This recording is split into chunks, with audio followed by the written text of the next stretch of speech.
Hello, ഞാൻ ഇന്ന് രാവിലെ എൻ്റെ വീഡിയോ പറഞ്ഞോളൂ. ഇന്ന് ഭയങ്കര ബിസി ആയിരുന്നു. ചില ദിവസങ്ങളിൽ അങ്ങനെയാണ്, വീട്ടിലിരിക്കാൻ സമയം കിട്ടൂല. ചില ദിവസങ്ങളിലാണെങ്കിൽ ഇരുന്ന് നിരങ്ങിയാലാണ് നേരെ ഒന്ന് ഇരുട്ടുന്നത്. അതുപോലത്തെ ഒരു ദിവസമായിരുന്നു ഇന്ന്. റംസാനെ കൊണ്ട് സ്കൂളിലാക്കിയിട്ട് നേരെ വണ്ടി 100-110 എവിടെ വിട്ടു പോകണമെന്ന് വെച്ചാൽ ഇന്ന് ഇക്കടെ ചേട്ടൻ്റെ വീട് വലിയ വാർപ്പായിരുന്നു. അപ്പം ഇതിൻ്റെ കാര്യങ്ങളെല്ലാം ഇക്കയാണ് ഏൽപ്പിച്ചേക്കുന്നത് നോക്കാൻ വേണ്ടിയിട്ട്. അങ്ങനെ ഞങ്ങൾ പണിക്കാർക്ക് ഇടക്കാല ആശ്വാസമായിട്ടുള്ള മുട്ട പപ്സും പഴവും കൊണ്ട് വിട്ടടിച്ച് പോണതായിരുന്നു ഇത്. കൂട്ടത്തിൽ ഞങ്ങൾക്കും കിട്ടിയായിരുന്നു ഓരോന്ന്.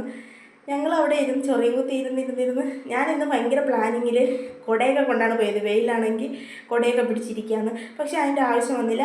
11 മണിക്ക് തീർക്കാമെന്ന് പറഞ്ഞ പണി അവർ കൃത്യം 10:30-കേ തീർത്തിട്ടുണ്ടായിരുന്നു. പിന്നെ പണിയൊക്കെ കഴിഞ്ഞ് അവർ പോയി, ഞങ്ങൾ നേരെ വന്നു. പിന്നെ വാപ്പത ഈ സുന്ദരിക്കുട്ടി മോർണിംഗ് വാക്കിങ്ങിനൊക്കെ കൊണ്ടുപോയി.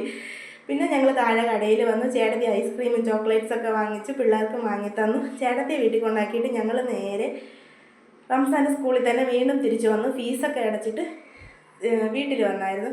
വീട്ടിൽ വന്ന് എൻ്റെ സ്ഥിരമുള്ള കോസ്റ്റ്യൂമൊക്കെ എടുത്തിട്ട് ഇതെടുത്തിടുമ്പോഴാണ് ആശ്വാസം. എവിടെയെങ്കിലും പോയി കറങ്ങി തെണ്ടി അടിച്ച് വന്നിട്ട് നൈറ്റി എടുത്തിടുമ്പോൾ കിട്ടുന്നൊരാശ്വാസം. അത് കഴിഞ്ഞ് നേരെ ഞാൻ ബിരിയാണി കഴിക്കാൻ വേണ്ടിയിട്ടിരുന്നു. പണിക്കാർക്ക് ബിരിയാണി പാർസൽ വാങ്ങിച്ച കൂട്ടത്തിൽ നമുക്ക് വീട്ടിലുള്ളവർക്കും വാങ്ങിച്ചായിരുന്നു. അങ്ങനെ എനിക്കും കിട്ടിയൊരു പുതിയ. അപ്പോൾ അത്രയേ ഉള്ളൂ. Baby, see U.